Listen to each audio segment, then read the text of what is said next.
ఇప్పుడు భగవానుడు ఎందుకు అసలు దుఃఖం ఇస్తాడు? భగవంతుడు ఎందుకు మనం బాధపడేటట్టు చేస్తూ ఉంటాడు? ఒకడికి కాలు విరిగిపోవలసిన అవసరం ఏమిటి? ఒకడికి అనారోగ్యం రావలసిన అవసరం ఏమిటి? ఎందుకు వాడు అలా బాధపడుతుంటాడు అంటే, భగవంతుడు ఎందుకు బాధ పెడుతూ ఉంటాడు అంటే దానికి ప్రధానమైనటువంటి కారణము ఒక్కటి ఉంటుంది. గత జన్మలలో ఏదో పాపం చేసినది ఉంటుంది. ఆ పాపం ఎవరికి తెలుసు అంటే మనకి తెలియదు. ఆ జన్మలో శరీరాన్ని విడిచిపెట్టేసినప్పుడు ఇక మనకి ఆ జన్మ గురించి తెలియదు. కానీ ఆ జన్మలో జీవుడు ఏం చేశాడో భగవంతుడికి తెలుసు. అది చిత్రగుప్తుడంటే. ఆయన వ్రాసి పెట్టుకుంటాడు, దాన్ని అనుభవంలోకి తీసుకొస్తాడు. చేసిన పాపం కష్టం రూపంలో పోవాలి. వీడు కూడా బాధపడ్డాడు అనుకోండి, ఆ బాధ రూపంలో చేసిన పాపం పోతుంది. ఎప్పుడో ఎవరినో అనరాని మాట ఏదో అన్నాడు, వాళ్ళు చాలా బాధపడ్డారు 2 గంటలు. వాళ్ళు బాధపడ్డారు కదూ, ఆ బాధపడినట్టే ఇప్పుడు కూడా నిన్ను ఎవరో ఒకళ్ళు ఏదో అనరాని మాట అంటారు, నువ్వు 2 గంటలు బాధపడతావు. ఈశ్వరుడు గత జన్మలలో చేసిన పాపాన్ని దృష్టిలో పెట్టుకుని ఫలితాన్ని ఇస్తాడు. గత జన్మలలో చేసుకున్న పుణ్యాన్ని దృష్టిలో పెట్టుకుని ఫలితాన్ని ఇస్తాడు. అలా ఇస్తాడా అండి? ఖచ్చితంగా ఇస్తాడు. కంచికామకోటి పీఠాధిపత్యం వహించినటువంటి మహాపురుషులు చంద్రశేఖరేంద్ర సరస్వతీ స్వామి వారి దగ్గరికి వచ్చి, సనాతన ధర్మమునకు చెందనటువంటి ఆవిడ, పునర్జన్మ సిద్ధాంతమునందు నమ్మకం లేనటువంటి ఆవిడ ఓ మాట అడిగింది. గత జన్మలలో చేసుకున్న పాపపుణ్యములను అనుభవించడానికి ఈ జన్మలో శరీరాన్ని పొంది వస్తారని ఎలా నమ్ముతాము అని అడిగింది. ఆయన నవ్వి అన్నారు, ఇప్పుడు నువ్వు నాతో మాట్లాడుతున్నటువంటి నేను విడిది చేసిన ప్రాంగణం ఉందే, దీనికి ముందు సందులో ఒక వైద్యశాల ఉంది. అది ప్రసూతి కేంద్రం. కడుపుతో ఉన్న ఆడవాళ్ళు అక్కడికి వచ్చి ప్రసవం అవుతూ ఉంటారు. నువ్వు ఇవాళ వెళ్ళి ఎంతమంది దంపతులకు ఎవరెవరు పిల్లలు పుట్టారు, వాళ్ళ పేర్లు ఏమిటి, ఆ తల్లిదండ్రుల పేర్లు ఏమిటి, వాళ్ళు ఏం చేస్తూ ఉంటారు వ్రాసుకుని రా అన్నారు. ఆవిడ మర్నాడు వచ్చింది మహాస్వామి దగ్గరికి. ఆవిడేం చెప్పలేదు.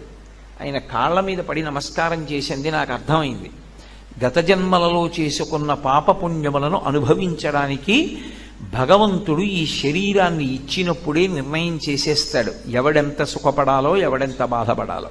ఎలా?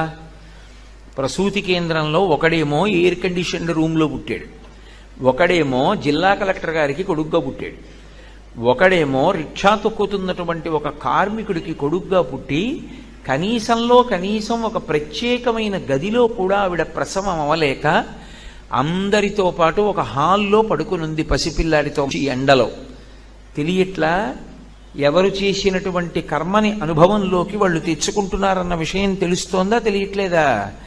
కాబట్టి భగవంతుడు ఈ శరీరాన్ని ఎందుకు ఇస్తాడు అంటే దీనితో ఎప్పుడూ 3 పనులు జరుగుతూ ఉంటాయి. ఇది బాగా జ్ఞాపకం పెట్టుకుంటే అసలు మనం ఎందుకు శరీరాన్ని జాగ్రత్తగా ఉపయోగించాలో అర్థమవుతుంది.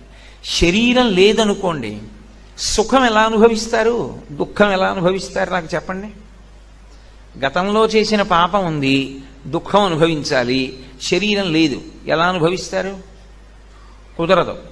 పాపం యొక్క ఫలితమైన దుఃఖం పోగొట్టుకోవాలన్నా శరీరం ఉండాలి. పుణ్యం చేసినప్పుడు దాని ఫలితంగా సుఖం అనుభవించాలన్నా శరీరం ఉండాలి. పాపపుణ్యములు దేనివల్ల పోతాయి? శరీరంతో సుఖ దుఃఖములను అనుభవించడం చేత పోతాయి. మూడవది, నువ్వు తర్వాత జన్మలకి కావలసిన వంట దేంతో వండుకోవాలంటే దీంతోనే వండుకోవాలి. ఈ జన్మలో విశేషమైనటువంటి పుణ్యకార్యములు చేసి పరమ సాత్వికమైనటువంటి బుద్ధితో ఎవరినీ బాధ పెట్టకుండా ప్రవర్తిస్తున్నావు అనుకో, అప్పుడు ఆ పుణ్యం వచ్చే జన్మలో నువ్వు సుఖపడడానికి హేతు అవుతుంది.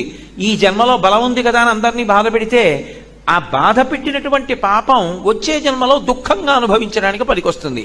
ఇప్పుడు వచ్చే జన్మలో రావలసినటువంటి సుఖ దుఃఖములను పాపపుణ్యముల రూపంలో ఇక్కడ సముపార్జించుకోవడానికి సాధనం ఏది? శరీరమే. కాబట్టి ప్రతివాడు కూడా ఏం కోరుకుంటాడు? నేను సుఖంగా ఉండాలి అంటాడు.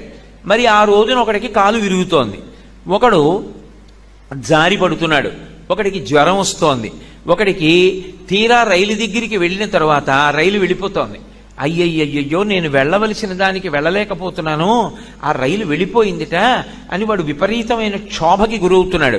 ఒక్కొక్కడికి అన్నం దొరకట్లేదు, ఒక్కొక్కడికి నీళ్లు దొరకట్లేదు, ఒక్కొక్కడికి నిద్ర పట్టట్లేదు, ఒక్కొక్కడికి శరీరంలో బాధ కలుగుతోంది, ఒక్కొక్కడు సంతోషంగా ఉన్నాడు. అమ్మయ్య నేను అనుకున్న పని ఇవాళ అయిపోయిందంటే నువ్వు సంతోషిస్తున్నాడు. ఎందువల్ల? ఎవడైనా దుఃఖంగా ఉందామని కోరుకున్నవాడు ఉన్నాడు ఆ లోకంలో? మరి లేకపోయినా దుఃఖం ఎందుకు వస్తోంది అంటే ఈశ్వరుడు ఒకడు ఉన్నాడు, వాడు నొక్కుతున్నాడు ఒక పక్క నుంచి. ఎలా? గత జన్మలలో చేసిన పాపపుణ్యములను లెక్కలో పెట్టుకుని ఇప్పుడు సుఖం ఇవ్వాలా దుఃఖం ఇవ్వాలా వాడు లెక్క పెట్టుకుంటున్నాడు. మనకి తెలియదు. ఇవాళ నేను నిద్రలేచినప్పుడు ఇవాళ ఈశ్వర నేను కాసేపు ఏడిచేటట్టుగా చూడండి, ఉదయం నేను 8:30 నుంచి 9:30 వరకు అలోమని ఏడ్చేదనుగాక అని ఎవడైనా దండం పెడతాడా? ఎవడూ పెట్టడం. ఈశ్వరాన్ని సంతోషంగా ఉండేటట్టు చూడండి అని చెప్తాడు. అయినా ఏడుస్తున్నాడు ఏదో సమయంలో. ఎందుకు ఏడుస్తున్నాడు? ఈశ్వరుడు ఒకడు ఉన్నాడు, వాడు గత జన్మలలో పాపాన్ని ఫలితంగా తీసుకొస్తున్నాడు, పుణ్యాన్ని ఫలితంగా తీసుకొచ్చి సుఖం ఇస్తున్నాడు. పోని కాలమును దాటగలమా మనం? అది ఈశ్వరుడు ఏదో ఉదయం 8 గంటలకి ఇచ్చాడు అనుకోండి, అయ్యయ్యో ఇప్పుడు 8 గంటలకి నేను ఈ కష్టం అనుభవించాలంటే చాలా కష్టం అండి, నాకు చాలా ముఖ్యమైన పని ఉంది, అనుభవిస్తాను, నేను కాదంటలేదు. కానీ 8 నుంచి 8:30 వరకు అనుభవించవలసినటువంటి దుఃఖాన్ని సాయంకాలం 4 నుంచి 4:30 వరకు ఇవ్వండి అని అడిగామనుకోండి, కాలం ఒప్పుకుంటుందా? ఒప్పుకోదు. కాలమునందు మాత్రమే అనుభవించాలి. ఏ సమయంలో వస్తుంది ఆ దుఃఖం, ఏ సమయంలో వస్తుంది సుఖం నువ్వు చెప్పలేవు. ఒక పక్క నుంచి కాలం నొక్కుతుంది, ఒక పక్క నుంచి భగవంతుడు నొక్కుతాడు. ఈ రెండిటికి మధ్య ఎందుకు నొక్కుడు పడుతున్నావు? గత జన్మలలో చేసిన పాపపుణ్యాలు పోనవు మనకి తెలుసా? ఏమండి నేను గత జన్మలో పాపం చేశాను, ఆ పాపం ఇవాళ బహుశా అనుభవంలోకి వచ్చే అవకాశం ఉంటుందంటే నీకేమైనా తెలుసా? అది తెలియదు. మరి ఇప్పుడు ఏం చెయ్యాలని అడిగారు. అందుకే ప్రార్థనతో ప్రారంభం అవ్వాలి.